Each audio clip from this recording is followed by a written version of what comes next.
ఎవరో వద్దన్నారు, వాళ్ళు వద్దన్నారు, వీళ్ళు వద్దన్నారు అని చెప్పేసి నువ్వు ఇన్సూరెన్స్ చేయకుండా వాళ్ళ వద్దన్న వాళ్ళకి ఆల్రెడీ ఇన్సూరెన్స్లు ఉంటాయి.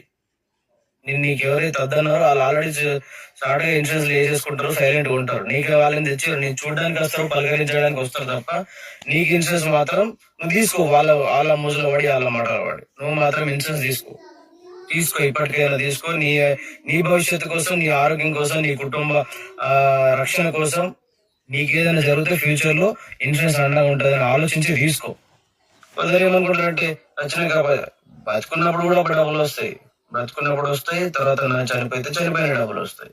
ఇది ఇన్సూరెన్స్ అంటే మీ కుటుంబానికి బ్యాక్ బోన్ మీద సపోర్ట్ గా ఉంటది. దయచేసి ఆలోచించండి. ఇప్పటికైనా ఇన్సూరెన్స్ మీద ఎవరికైనా అవగాహన లేకపోతే మీరు ఈ వీడియో ద్వారా మీరు తెలుసుకోండి. ఇన్సూరెన్స్ మీ దగ్గరకు వచ్చినప్పుడు డెఫినెట్లీగా ఇంకొక ఆలోచన లేకుండా ఇన్సూరెన్స్ ఫస్ట్ ఆఫ్ ఆల్ చేయండి. గిట్టులు బంద్ చేయదు. ఫస్ట్ ఆఫ్ ఆల్ చిట్టీల తర్వాత,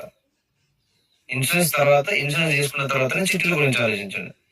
చిట్టీలు చేసుకుంటాం, చచ్చిపోతే లేపిన కట్టాలా, లేపకుండా కట్టాలా, చెట్లు మాత్రం కట్టడం పక్క. అదే ఇన్సూరెన్స్ అయితే నీకు ఏదైనా అకాల మరణం జరిగిందో, ప్రమాదం జరిగినా, ఏం జరిగినా ఇన్సూరెన్స్ అడ్వైజర్ మీ ఇంటికి వస్తాడు, వచ్చి డబ్బులు ఇస్తాయి, ఇట్లుంటాయి ఈ కథ అని చెప్పేసి అని చెప్తారు. కట్టాల్సిన అవసరం లేదు అప్పుడు మీకు ఏదైనా జరుగుతుంది. అట్లా దయచేసి ఆలోచించండి. ఇప్పటికైనా ఆలోచించి నిర్ణయం తీసుకోండి.